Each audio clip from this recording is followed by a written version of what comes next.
Hello and welcome to Tiffany's Tiny Things. Today I will be sharing my process for creating a custom Blythe doll. If you're a fan of Blythe dolls or just love all things whimsical and unique, then this video is for you. So let's get started. The doll we'll be making today is a commission piece, and the customer sent me this doll.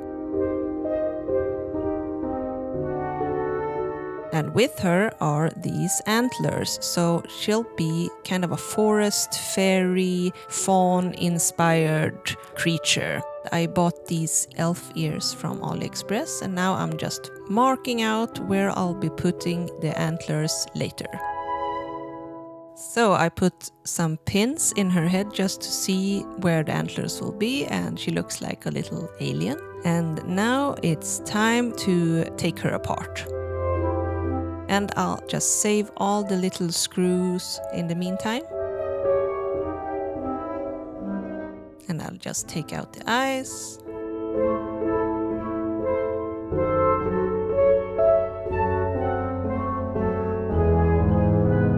So the first step in creating the custom Blythe doll is making her forest core clothes, and I made this sketch previously just to have some reference on what I want it to look like. I'm choosing the perfect fabrics and carefully then sewing the outfit to fit the doll's body. I love adding natural elements and earthy tones to give my doll magical and nature-inspired vibe. I'll start with cutting out this long piece of fabric for her skirt part, and then I'll just gather it together so it fits around her waist.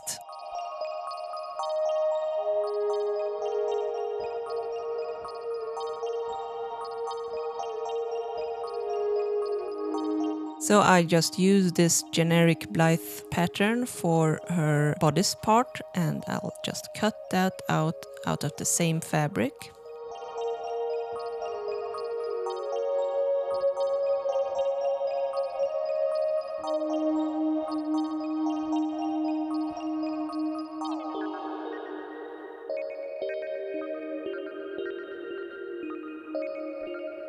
And after I gather the skirt piece, I'll just sew the bodice pieces together by the shoulder, like so.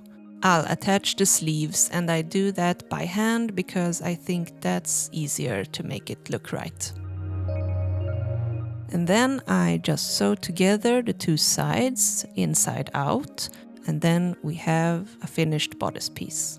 Then I attach the bodice to the skirt part to complete the dress. As you see, the sleeves are a little bit long, and I did that on purpose. Also, I added this cute little collar to her. Now it's just time to add the buttons and to sew the back part together. And off camera, I made her this cute kaftan piece. And this little corset out of fake leather. And some underwear that I thought would be easy, but actually took me a whole day to make. But they are cute. I also make some cute little shoes for her with this leaf band and crafting foam for the soles.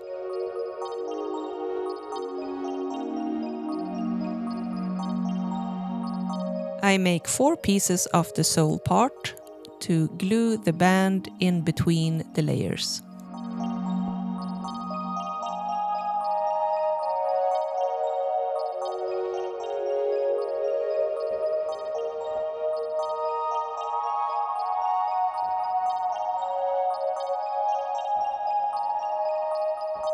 I added a little leather strap over the foot and around the sole just to make it look more finished.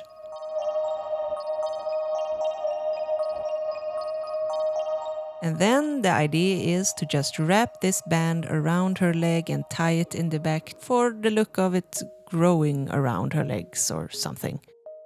So to attach the antlers to the head, I actually did this. I simply cut a little hole in the head because the head is rubber. I put a little screw inside the antlers, and I just cut a little cross like this. And then You just have to wiggle in the antler and it sits right there. Really good. So I'm happy with that. For painting the antlers, I first cover them with some soft pastels. And then for some reason I didn't record me painting them in copper. But I finish it off by dipping them in some matte Mod Podge for sealing in all the color. Now that the clothes are done, let's start with the face. And I'll start with just sanding all of the parts. But first rip out the old eyelashes. And then just start sanding everything that's going to be covered with paint, basically. I decide to glue on the ears in advance with some super glue. Now comes the fun part, customizing the doll's face. I start by carving and sanding the existing features to create a more unique shape. I use different tools like these wood carving tools and a Dremel, and I'll just go back and forth with these until I'm satisfied. I'll do the final lip creases with this X-Acto knife to make them really tiny. When I'm completely satisfied, I sand the whole face with the finest sanding paper I've got. And after 2 layers of Mr. Super Clear UV Flat, I'll start drawing out the shape of the eyebrows with a very light gray watercolor pencil. This is because I want to see a little bit of the shape before I go in with darker colors that are more difficult to remove if I make a mistake. And as you see, I gradually go in with darker and darker pencils.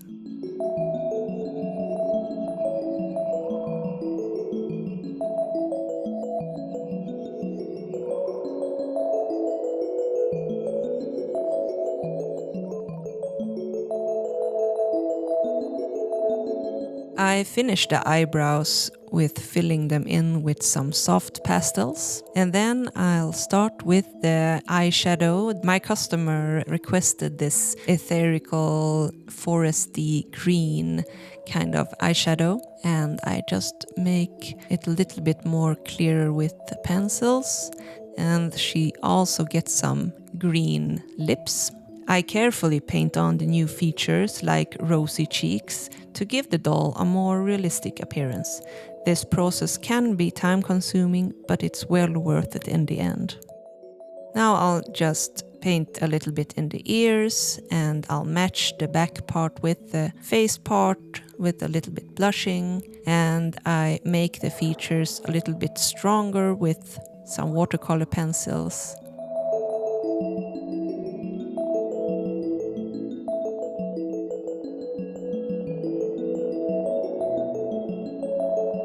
And of course she needs some freckles, so I choose a brown pencil that matches this freckle color.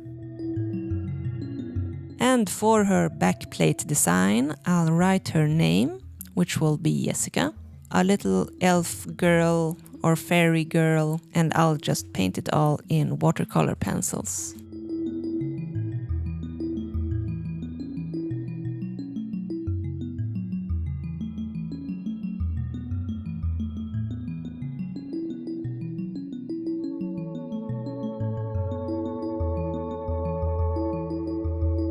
I wanted the coloring to be very soft, so I use soft pastels for filling in the colors here.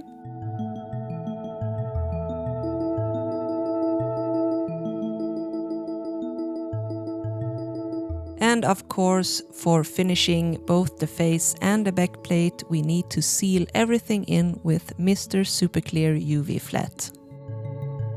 So off camera, I sprayed painted the eyelids with this copper paint. And now I'm going to decorate them with these nail art stickers of little leaves and flowers that I think fit the theme well. And then I seal it in with some UV resin.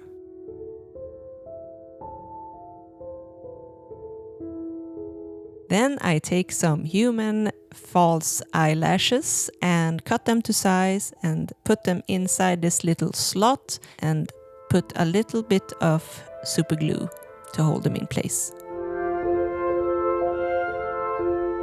One of my favorite parts of customizing Blythe dolls is changing their eye chips. I like to swap out the original eye chips for ones that match the theme of my doll. For this forest-inspired doll, I use some copper-colored, green and brown natural eyes. And I just glue them in with regular white glue.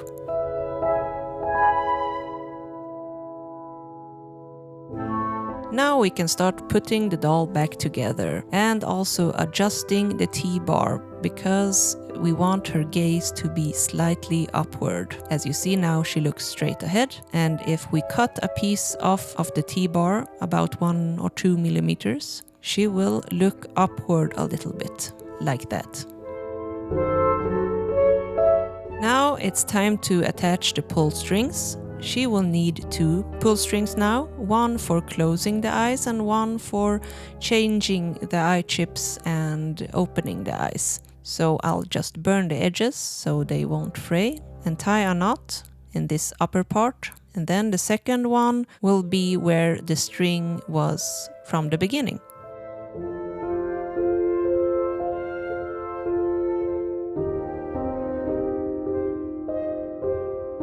And she is almost done now.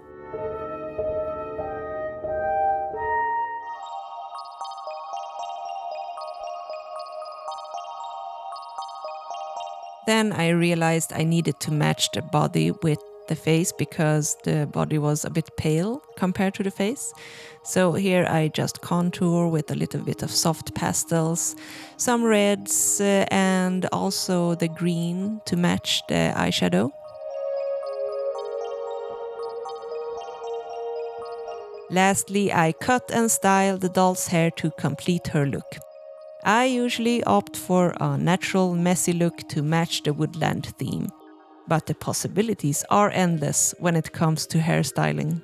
I use these thinning scissors to make her hair thinner. Because it's very thick. Now let's get her dressed for the beauty shots.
And there you have it, my process for creating a custom Blythe doll. I hope you enjoyed watching and learning about how I bring these whimsical creatures to life.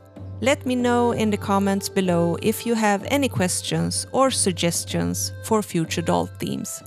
Don't forget to like, subscribe and hit the notification bell to stay updated on all my upcoming doll videos. And if you're interested in becoming one of my Patreons, you can join by clicking on the link down below in the description area. Also, thank you to all my Patreons. You are the best. Thank you so much for watching, and I'll see you in my next video.